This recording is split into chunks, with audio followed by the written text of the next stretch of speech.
Hey, it's been a little while. Don't you have some bull crap to install on your rice mobile? You know, for a YouTube video? Dude, do you know how freaking busy I've been, man? It's crazy at work. And it's 100 degrees in the garage right now, only because it's been cooling down. It was way worse earlier. You want me to die in here? So disappointing. Do something. Hey, I know. I did get a package yesterday. What if I install an Android head unit? Will that make you happy? Well, yeah, that actually sounds pretty awesome. Let's do that.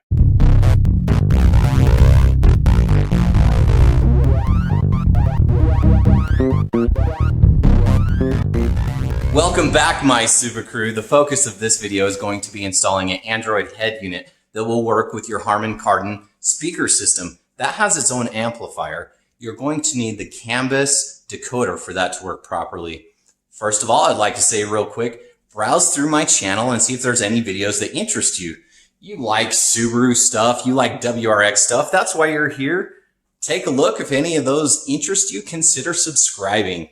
So I had seen other people had the iDoing unit and they had installed that, but it was only sold from AliExpress and that website seemed a little shady to me. So I started looking at some more traditional places. Amazon had one. It was a brand called Decida.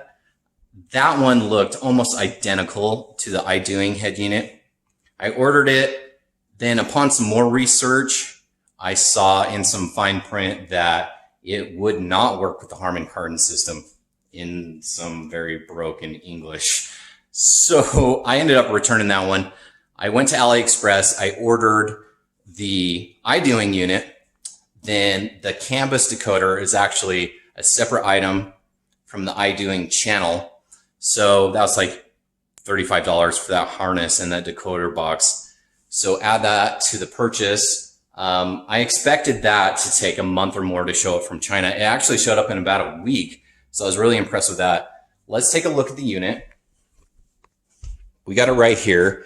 It includes this factory style bezel, which is really nice. So you are going to have to transfer over your vents, multifunction button, hazard button, climate controls.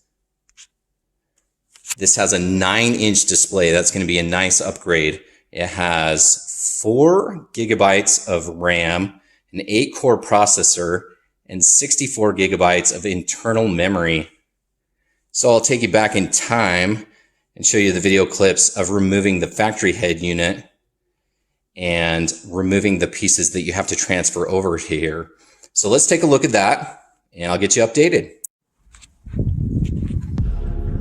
Here's the stock head unit. Now it's not terrible. There are some things that kind of bug me about it. We'll see if this new one's any better. When you first start up the car, say you want to go to your list of songs, artists, folders, it takes several minutes to load. I have, well, it's in the center console. There's the USBs. I have a USB stick I like to play my music off of. And I don't know, I keep probably like not a ton of music on it, maybe just 4 or 5 gig, but it still takes quite a while to load that list. When you get back in the car, if it's at the end of the song, it'll repeat that song because it hasn't loaded the rest of the USB. So maybe the new one's a little faster on that. We'll get started on it. First, we got to remove the glove box. Down back in here, there's a bolt holding this in, so we'll get the glove box out. Down here, that screw we'll take out.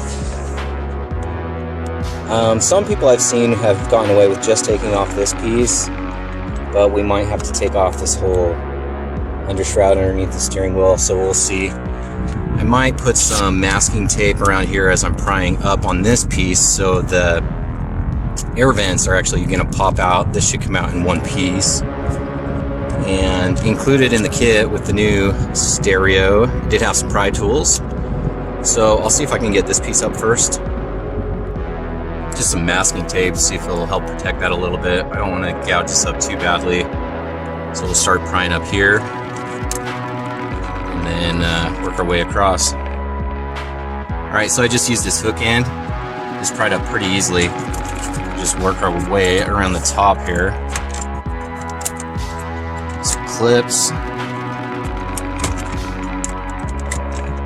Then we'll disconnect the hazard light and the multifunction button here. So let me get a look at that and unattach those clips.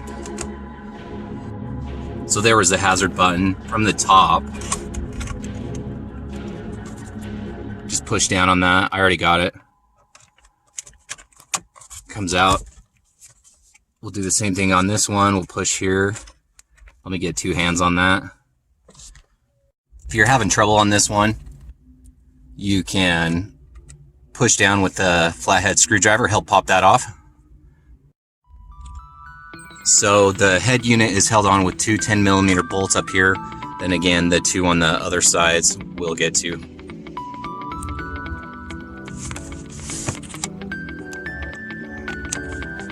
Get this filtered.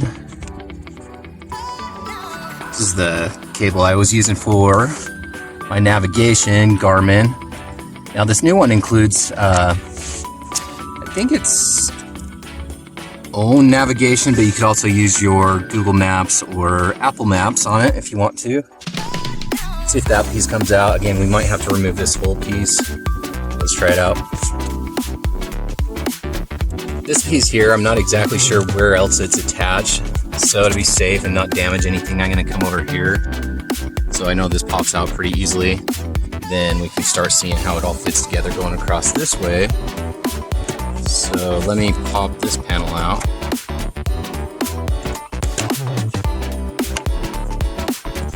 So I have like an access port and the navigation cords going up there.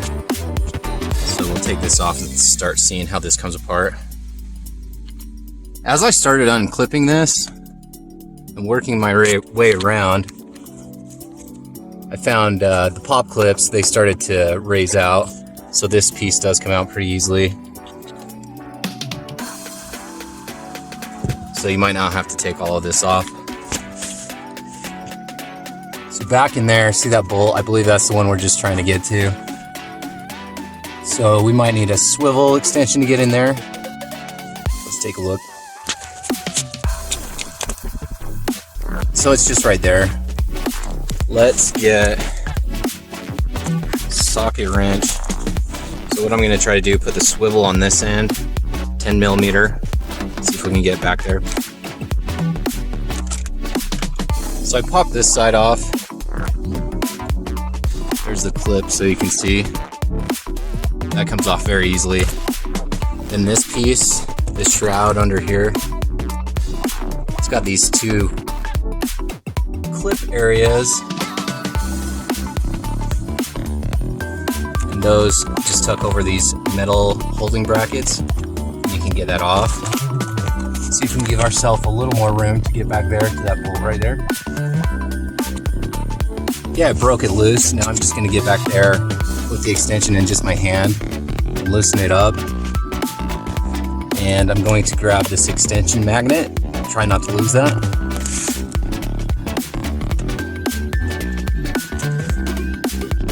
There we go. Right here. See if I can just pinch this and slip it through, releasing this. Yup. Comes right off.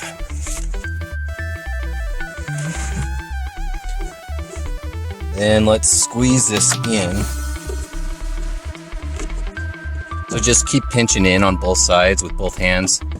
Then it'll just drop out. Probably gonna leave that out. The cabin air filters back there, I have a replacement coming, so we'll put that in soon. Then we'll start looking back here. I'll get a flashlight in there. Somewhere is our other bolt to release the head unit.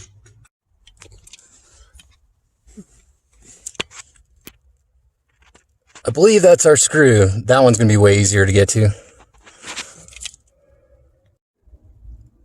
Okay, maybe not way easier, but I got it out. If I was smarter, I probably would have put some masking tape inside the socket to hold it a little tighter, but I didn't drop it. Score. Then the 2 10mm on the top.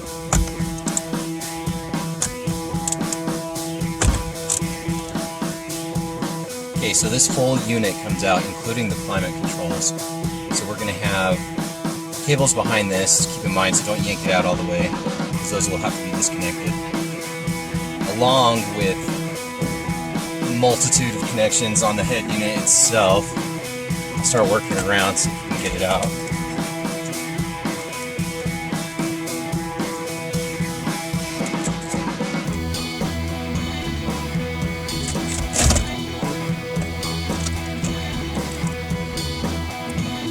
Looks like we have some wires that are taped down to this foam. We're gonna have to get off.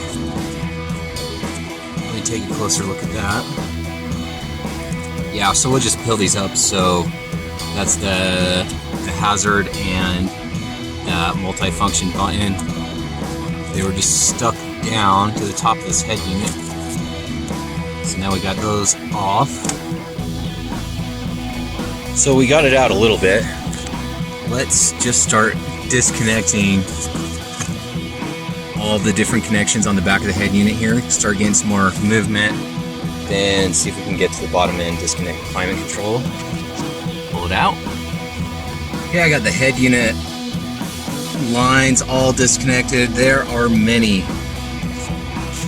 Then we'll get whatever's holding the climate control in.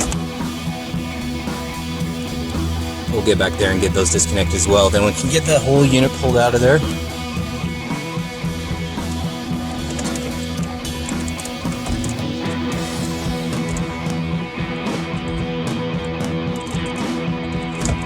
Oops, 2 hands.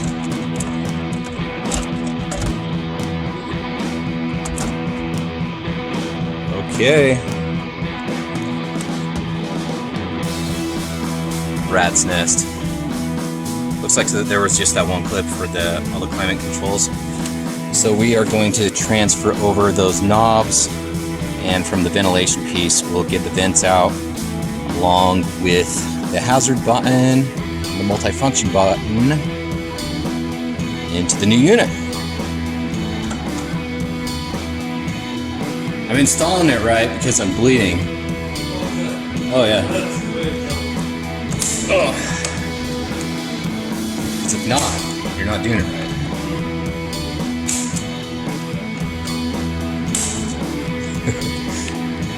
Okay, so this thing here is the Starlink system. So hopefully we can fit that back in. May or may not have that. Then we'll start unattaching climate controls from the back there. Looks like there's just 4 Phillips heads.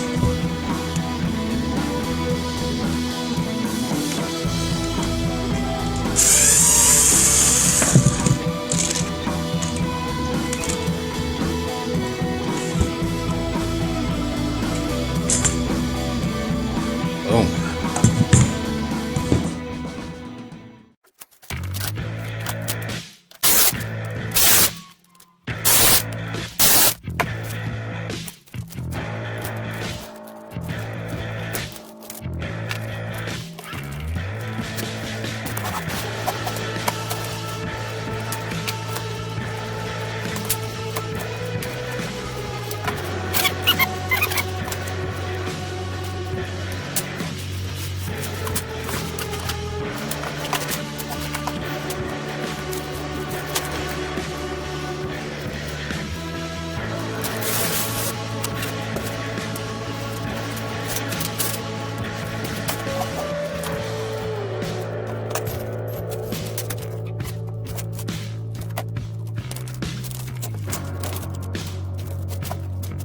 We'll pop these guys back in here.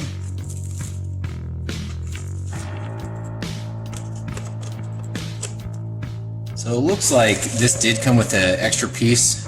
If you had like a Forester or Crosstrek or something that had the different layout, it only had maybe just the hazard button, you could swap that out if you needed to. Which way does this go? This way. Okay, so on these factory brackets, I don't think we're going to reuse those because this plastic shroud is actually attached here. So you wouldn't have a place to reattach those top 10mm bolts anyway, so you're not going to be using that. So looking at the kit of stuff we got from iDoing, so this is their big old pile of wires and adapters. I think the trick to this Harman Kardon system though is going to be this guy here. So this is a different harness. So it is the Bus Decoder. So this will be able to let us use the signal coming from the amplifier from the Harman Kardon system and let us use it on the iDoing unit. I'm going to start eyeballing it up and see where everything goes. I'll catch you up in a sec. Okay, let's take a look at the back of this before we get it put back into the car. So the videos I'd seen, most of them didn't have a great deal of explanation as far as how the connections went on the back of this. So I wanted to give you guys a better look at this. So looking at the back, you have these different polarized connections. So let's see, like this one, 2, 4, 6, 8, 8 pin, 4 pin, 6 pin, 10 pin. So they're pretty much foolproof. Peg in the hole. If it fits, put it in there. So up here, it is marked. You're probably not going to see it very well. GPS, Wi-Fi, 4G, 4G. So we got the GPS antenna screwed in here. So that runs up here. It has sticky tape that goes on the back of that. So I'd already peeled that off and stuck it up here. I heard that you can get good signal by putting it on top of the head unit here. So I just stuck it there. The extra length of cable, you could run it elsewhere underneath the dash somewhere if you wanted to. Then it has 2 4G antennas. So those are going to look like this. Those also have sticky tape. There's 2 of them. You can screw them in, zip tie them, cable manage them how you want to. Then I would probably cut off just a portion of the sticky tape because it is kind of wide across there, and stick it on top of the vent just so it fits on each side. So here's one of them. The other one, let's see, is right here. Same thing.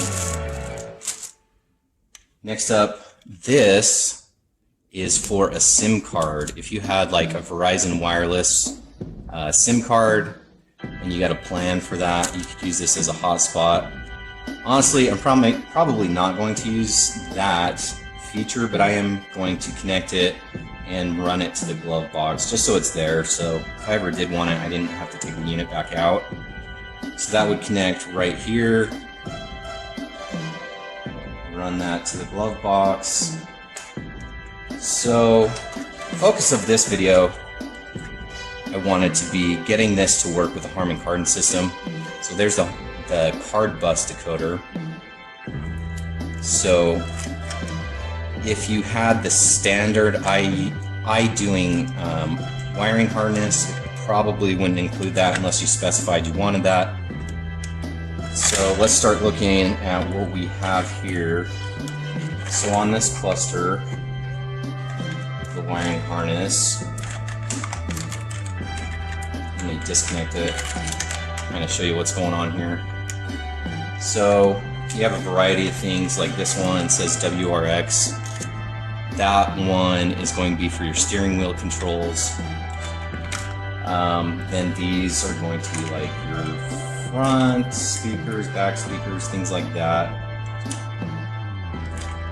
Basically, just line it up where it fits because those are polarized.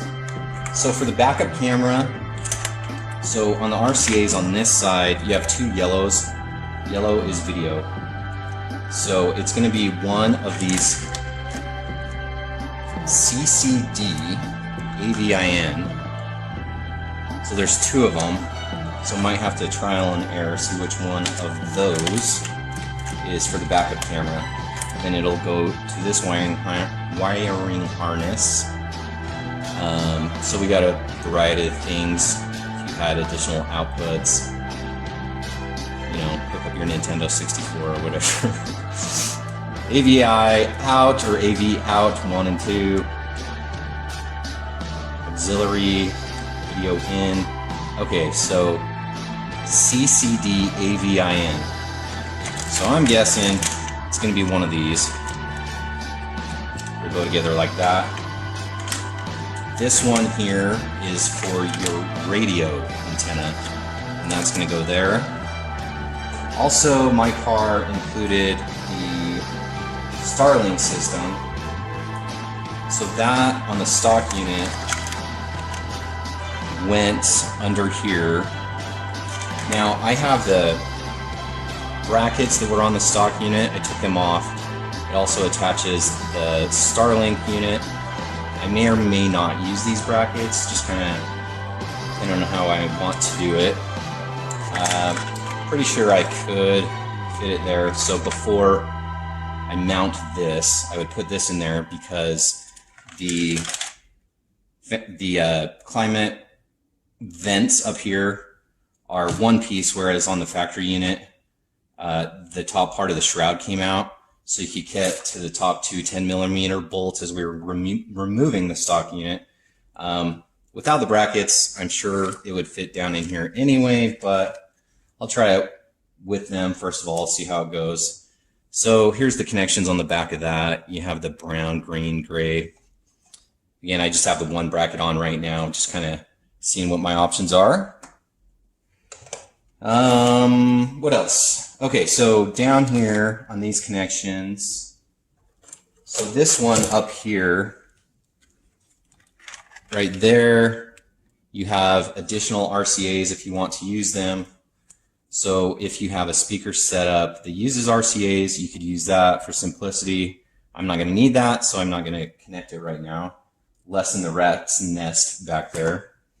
Down here, so this is the microphone. It does have a internal microphone, but for better audio quality. So there's a 3.5mm headphone jack. Goes to that, then you'll plug in microphone. So it's got this lapel style microphone. It has a length of cord. I'm going to run that under the dash on the driver's side and pin that under the gauge cluster. Not even going to see it. The next one over here goes to a single USB. Then the last one on this side has a double USB. So I will run all three of those to my glove box. So if you need to charge phones, hook up USB drives, whatever you want to do. Mostly I like to listen to music off of a USB thumbstick and just put it on shuffle and call it good. So as far as connecting the USBs that are going to the center console from the factory, I'm not sure if those can be reused or not without additional harnessing, but that's okay. So, well, we'll start getting this thing put back in the car and I will get you updated. Here's a quick look for those 4G antennas. We just stuck them up there on top of the vents. So on your connections here, the GPS, Wi-Fi, two 4Gs. I went ahead and snugged those down with an 8mm, and we'll go from there.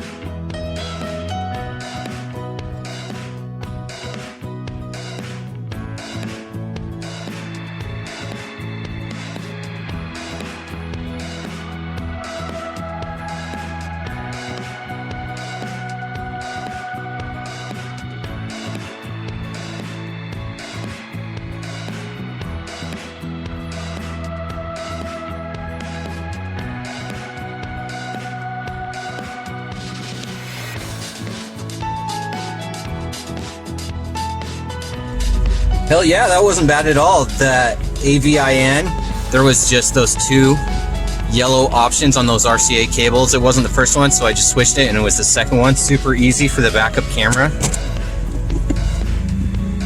Oh, that 9-inch display is nice.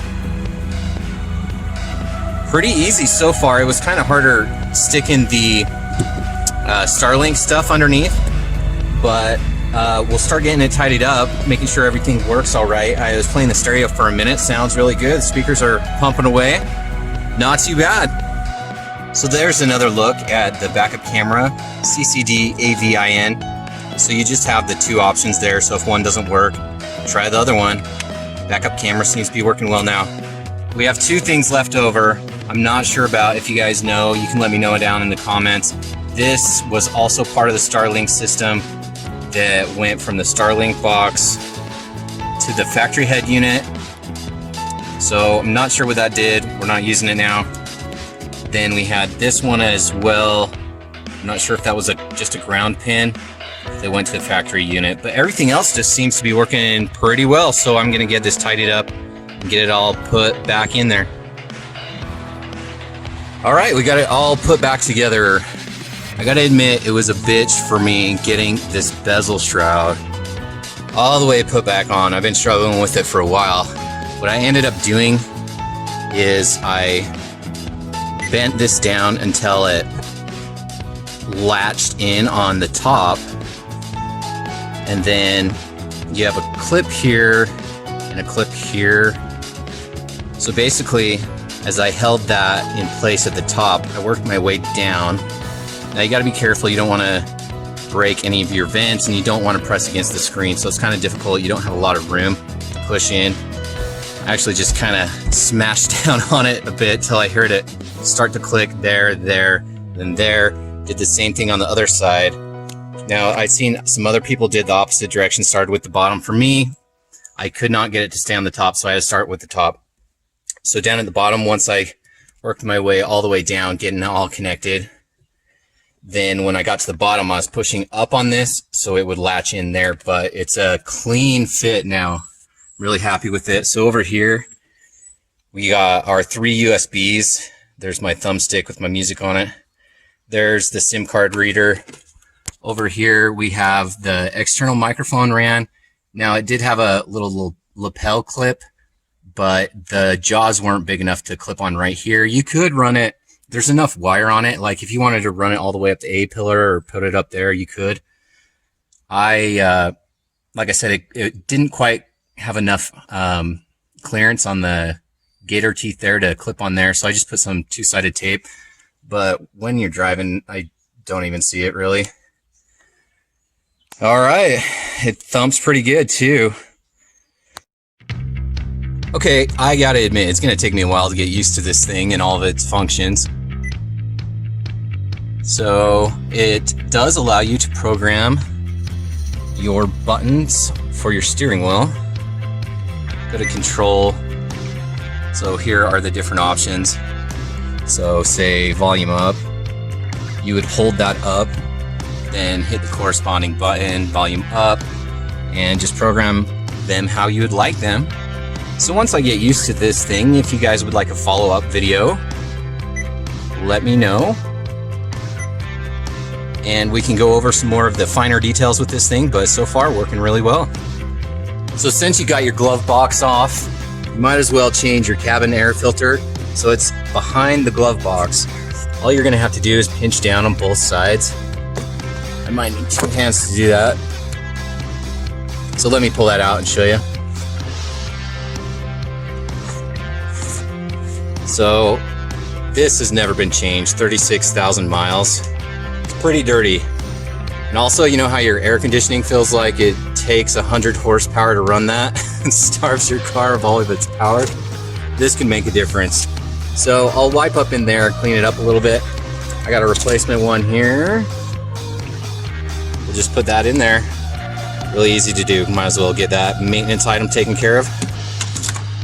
All right, so just remember to test everything out before you get that put back in the dashboard. You want to make sure your rear view camera's working, your front speakers, your rear subwoofer that's behind your rear seats. Basically, fit the peg to the hole. There's different sizes of connectors for each corresponding one, and you're not going to mix them up because they're all different sizes. That's what I meant when I said polarized. Hopefully this video is helpful for someone out there. And again, browse my channel, see if there's any other videos that interest you. Don't forget to like, comment, and subscribe. And I'm out.